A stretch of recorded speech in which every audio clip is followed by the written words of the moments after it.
Hartlike goeiemôre kykers en luisteraars, baie welkom weer eens by hierdie uitsending. Kykers en luisteraars, voordat ons nou 'n bietjie ietsie sê oor die video en die onstuimigheid wat nou in Suid-Afrika besig is om plaas te vind en die gevaar en potensiaal beskik oor of besit of het om momentum te kry en daarin baie gevaar lê, wil ek net vinnig hier 'n tipe van 'n openbare verklaring maak oor iets wat oor my pad gekom het so ongeveer 'n week gelede. 'n Week gelede het ek 'n boodskap gekry en ek wil die boodskap beskryf as informasie. Nou informasie vir die van u wat in die weermag was en ek wat dan nou staan en mag by inligting self was, weet dat informasie is ongeverifieerde, onbewysde, as ek nou maar eenvoudige taal gebruik, sodat almal duidelik kan verstaan, dan is dit informasie. So as jy iets gehoor het, maar jy weet nie of dit so is nie, jy is nie seker nie, jy twyfel, dan noem ons dit in inligtingsterme informasie. Wanneer jy nou gaan uitvind, seker maak, bevestig, en jy weet, dit is so. Kom ons sê, jy kry informasie, iemand is dalk siek. Dan is jy nog nie seker nie. Dan stuur jy 'n boodskap vir die familie of vir iemand wat hulle goed ken en sê, is die persoon siek? Ek het dit gehoor, is 'n gerug, is informasie. Ja, die persoon is tans in die hospitaal, dit is die kwaal, dit is die probleem, dan word informasie inligting. Inligting is bevestig, dis soos dit is, jy kan daarvolgens beplan. So ek het die boodskap gekry, vir my as informasie. Wil ek dit bevestig? Wil ek seker maak of dit so is? Nee, ek stel nie in die minste belang nie. Net die feit dat ek kan belangstel, net die feit dat ek kan uitvind, om dit te bevestig, kan my by wyse van assosiasie by so iets betrek. En sê, o ja, maar jy het mos daai oproep gemaak, en jy het mos dit, en ek weet hoe hulle in 'n hof al gejok het, veral wanneer dit by my kom, en ja, ek het hofsaake om dit te bewys, wat ek eventueel gewen het. So, hoe dit ook al sy, die informasie wat ek ontvang het, was dat daar sekere instellings, instansies, groeperinge, burgerregte organisasie, maak nie saak wie nie. Ek gaan nie name hier noem nie, want dis informasie, en ek stel nie belang om dit te bevestig nie. Maar wat blykbaar hulle ophou of besig hou, blykbaar, ek sê weer is informasie. Ek weet nie of dit so is nie. Ek weet nie. Maar, wat ek gekry het is dat die sulkes, hulle self besig hou en ophou om 'n skyn parlementslede, skyn kabinet, 'n skyn regering te visualiseer, op te stel, in plek te kry, en volgens die informasie, en ek sê, wie ek gaan dit nie bevestig nie, is Suidlanders of my naam ook daar genoem, as 'n leier in 'n posisie. Nou ek wil eerstens vir u sê, ek stel nie belang in 'n leiersposisie nie. Vir my is hierdie 'n roeping, vir my is hierdie 'n stryd waarin ek my deel doen, om hierdie stryd namens my geliefdes, my volk, my geloofsfamilie te stry. Dis dit. So eerstens in persoon, stel ek nie daarin belang nie.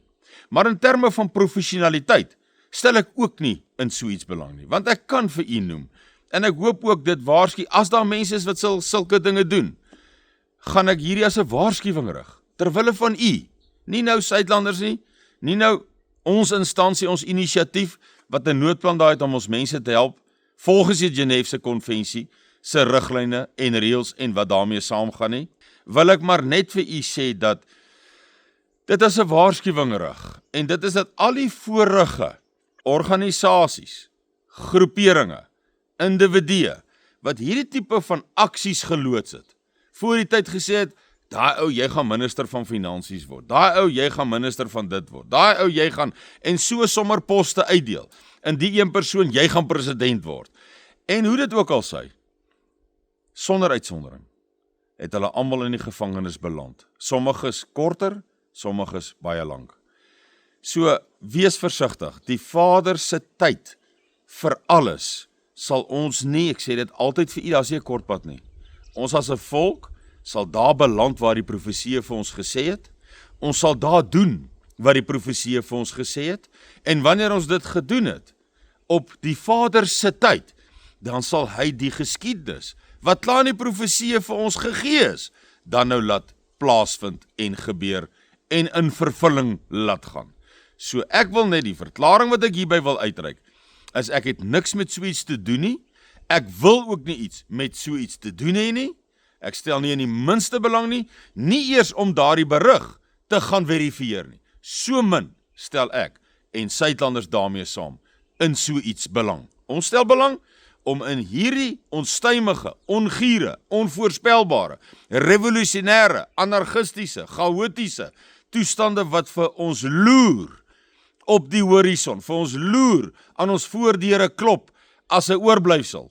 Ek stel belang om te strategeer, te beplan, hoe kan ons mense uit gevaar uit verwyder, help, hoe kan ons dit doen, om nie 'n party tot enige konflik te raak, te begin of deel van te wees nie. Ons stel nie in dit belang nie, ek sê weer vir u, die profesie sal in vervulling gaan, op hulle eie tyd, nie op ons tyd nie.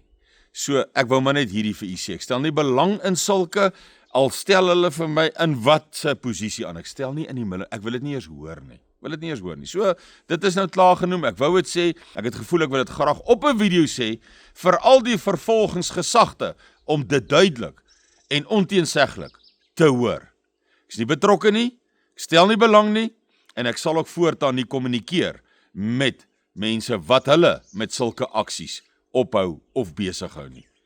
Ons, Suidlanders, sal ons ophou en besig hou, in belang van ons volk, in belang van die oorblyfsel, binne die raamwerk van die wet van Suid-Afrika, binne die raamwerk van die profetiese, wat vir ons legio van is.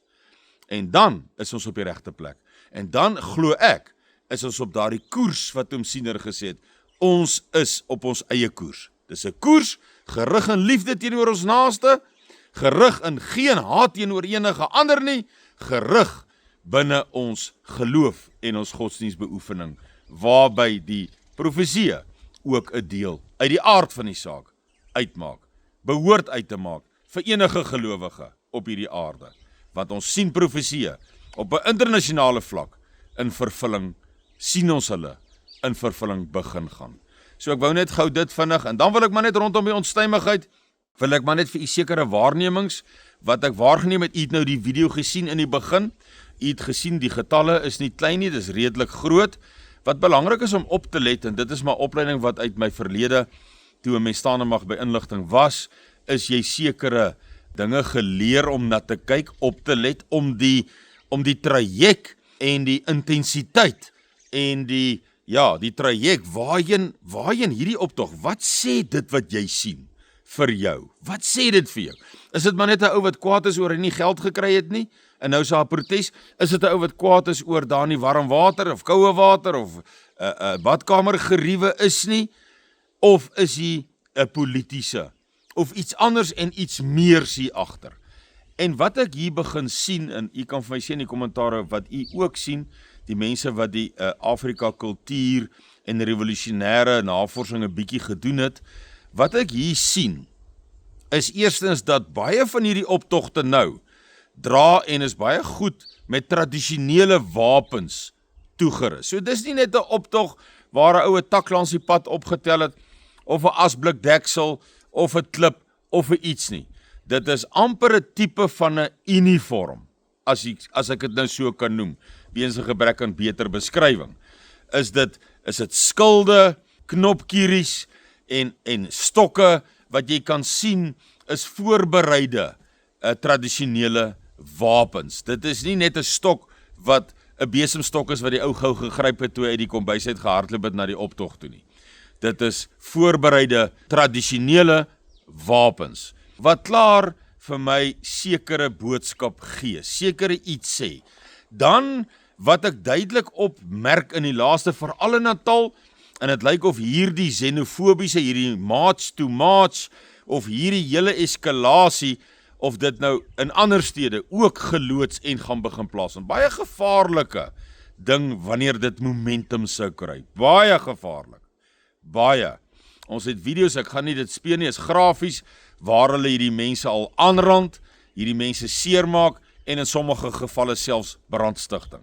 En wanneer dit momentum kry, beteken dit brandstigting, seermaak, kry momentum.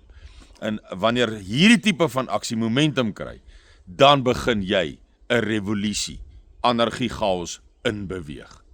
So net om weer terug te kom, het so 'n bietjie 'n draadjie gemaak, is belangrik om te sien eerstens die tradisionele wapens wat opmerklik is, dan die dissipline wat ek daar sien. Ek sal so terwyl ek praat, kan ons maar video's ook maar speel, maar waar hulle, wanneer hulle hardloop, is dit asof hulle energie gebruik. En as ek praat van energie, is dit nie ou se longe en sy asem en hy word moeg in terme van daai energie nie. Dis 'n politieke energie.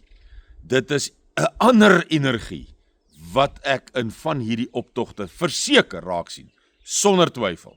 So ek sien die wapens, ek sien die energie, en wat ek dan ook sien, is 'n militêre dissipline. In een van hierdie optogte het hulle 'n redelike vindige spoed, waar jy daar die energie sien, wat niks te doen het met longe en suurstof nie. Jy het die tradisionele wapens gesien, en jy het gesien die oomblik toe die persoon stadiger hard, toe hy besluit, ons stop nou hier, het hy binne die eerste sekond al klaar geslaan na 'n ou met sy knopkierie, om die dissipline, ek wil amper sê 'n Chaka Zulu tipe van gevoel. Toe ek dit sien, toe besef en weet ek, toe Chaka Zulu die beste generaal of leier of hoof, koning van die Zulus, wat as hulle gebuk het, wanneer hulle 'n duweltjie in hulle voete kry, is hy doodgemaak. So 'n harde, militêre dissipline. En ek het so 'n fraksie van dit gesien, toe daai persoon omdraai, ons hardloop tot hier, teen 'n hoë spoed, slaat hy onmiddellik, jy sal sien op die video, ons kan hom speel terwyl ek nou praat, slaan hy onmiddellik na van die ander wat saam hardloop en gehardloop het. En daar sien jy 'n harde, sterk, gedissiplineerde groepering. En jy kan duidelik sien ook aan sekere kleredrag, sekere kenmerke, daar spesifieke leiers in hierdie, noem dit maar rangorde, en jy kan sien die ander luister en gee ag en is gedissiplineerd. En dis gevaarlike tekens wat 'n mens nou sien. En as hierdie gevaarlike energie en wapens en tekens wat ons nou sien in dissipline, militêre dissipline, sou dit momentum kry, dan het ons groot probleme in Suid-Afrika. Dit kan ek vir u waarborg. Kykers en luisteraars, tot 'n volgende keer, dan praat ons weer. Totsiens.